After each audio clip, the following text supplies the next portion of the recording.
Fala aí, manos, beleza? Mano, uma coisa que tem me incomodado pra caramba essa semana são os carros de som, tá ligado?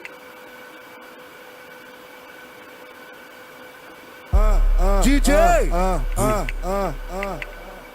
Mas gosta assim, mas tá suave final de semana. Vai achando que é só playboy que vive em Copacabana.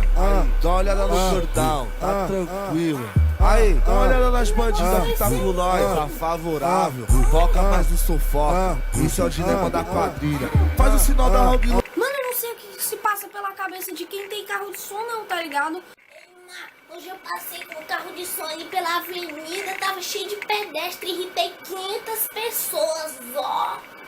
Meu irmão tá achando que isso é muito? Eu passei com meu carro de som ligado no máximo na frente da delegacia, velho. Ninguém reclamou. Depois eu irritei logo umas 1000 pessoas ali, rapaz.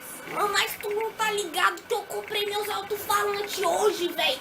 E eu já passei na frente do hospital no máximo, tá ligado? Chamaram até a polícia, velho. Mano, só pode ser isso mesmo, velho, porque o cara, ele coloca o som no máximo, tá ligado? Se fosse uma música boa, ia ser ruim também, né, tá ligado? Mas, tipo, o cara coloca as piores músicas possíveis, velho. O funk mais pesado que tem, ele só coloca esse tipo de música, tá ligado? Ninguém vai ouvir um carro de som com música clássica.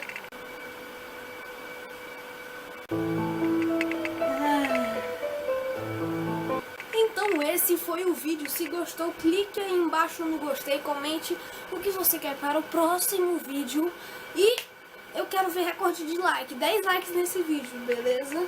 Então galera, compartilhe para os seus amigos. Valeu, falou e fui!